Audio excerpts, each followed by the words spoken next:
Hello everyone, it's the Red Bull talking about the father of the post-flood giants. To many this remains a mystery, but let's see if we could figure this out. Og was, according to the Hebrew Bible and other sources, an Amorite king of Bashan who was slain along with his army by Moses and his men at the Battle of Jericho.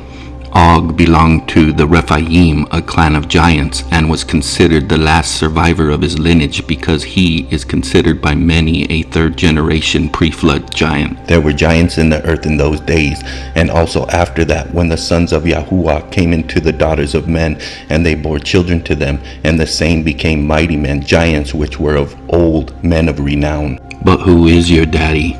The Talmud recounts that Og was the grandson of Shemyaza, and he survived the great flood. Some say that Samael is another name for the same angelic being and is also associated with evil and rebellion. He is described as having a role in the temptation of Adam and Eve and other evil acts. I find it interesting that Shemyaza seems like a mashup between two entities, Samael and Azazel, which seem to be interchangeable in some of these scriptures that I came across. Some texts say Lucifer's name in heaven was originally Samael, but despite Lucifer's birth name, Samael means venom of God. He was described as one of the most beautiful angels ever created. In Hebrew, Samael means venom of God or severity of God.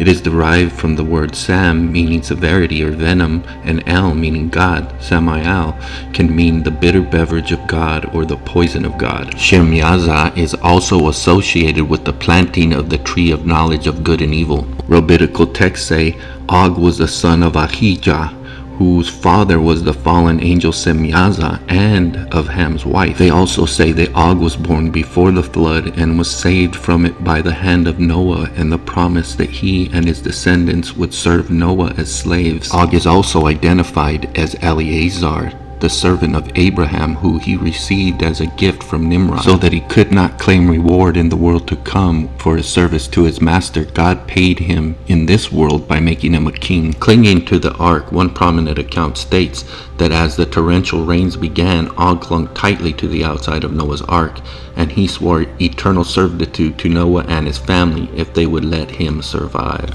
The Talmud suggests that while the floodwaters were boiling hot, the water surrounding the ark where Og clung was miraculously cooled, allowing him to endure the flood. Some texts suggest that Noah, seeing Og's potential merit, had pity on him and made a special place or a niche for him near the ark or on the ark. Mayim Akronim. Now, if you're like me, you're asking yourself, why on Yahuwah's green earth would he allow such a thing? The Targum of Jonathan might hold the best answer. And Og came, who had been spared from the giants who died in the deluge, and had ridden protected upon the top of the ark, and sustained with food by Noah, not being spared through high righteousness, but that the inhabitants of the world might see the power of Yahuwah, and say, were there not giants who in the first times rebelled against Yahuwah of the world and perished from the earth? Gen 14:13, Targum of Jonathan. The Midrash, Rabbi Eleazar describes Og as sitting on a piece of driftwood underneath the ark's gutter, with Noah's family feeding him through a hole in the side after he pledges his loyalty.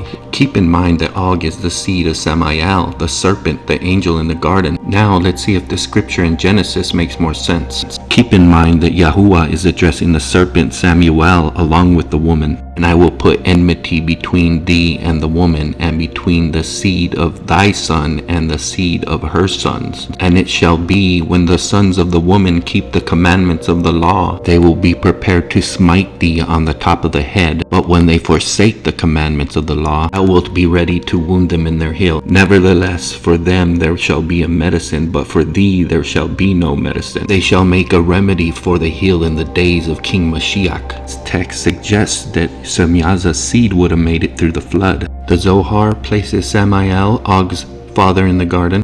So does the Targum. And the woman beheld Samael, the angel of death, and was afraid, yet she knew that the tree was good to eat. So how big was Og if he was a pre-flood giant? Deuteronomy declares that his eris, his bedstead, was at least 13.5 by 6 feet wide. In this passage and 8 others, the Bible uses this word eris to mean bed. However, the most common biblical word for bed is mitah, which appears close to 30 times in the Bible. In the modern Hebrew, the word eris means cradle, and Erishah means crib, which would make more sense and make him at least as tall as the cedar trees in adult life, as the Bible describes the Amorites which were under his rule. Book of Amos 2:9 refers to Og as an Amorite whose height was as high as the cedar trees and his strength was as strong as the oak. We are led to believe that these are myths. In the Talmud it says Og was so large that he had sought the destruction of the Israelites by uplifting a mountain so large that it would have crushed the entire Israelite encampment. You can pause the video and read the entire text. The Midrash says that Moses was approximately 18 feet tall and had an 18-foot axe and jumped into the air 18 feet and hit Og in the ankle and killed him. Regardless of what we think about how tall Og actually was, I regard him as the most logical progenitor of these post-flood giants. I believe he is linked to the lineages of the armies of Gog and Magog, having a historical connection to Europe. This association implies that these giants may have influenced the ruling class bloodlines of the elite or the ites of the elves, which I believe are the descendants of the fallen angels. Such narratives intertwine, suggesting that these Elites' ancestry might trace back to these forbidden beings, therefore enforcing their status and authority throughout history. I hope you enjoyed our deep dive into Aga Bashan, and I hope you join us on our next journey. Don't forget to like, share, and subscribe.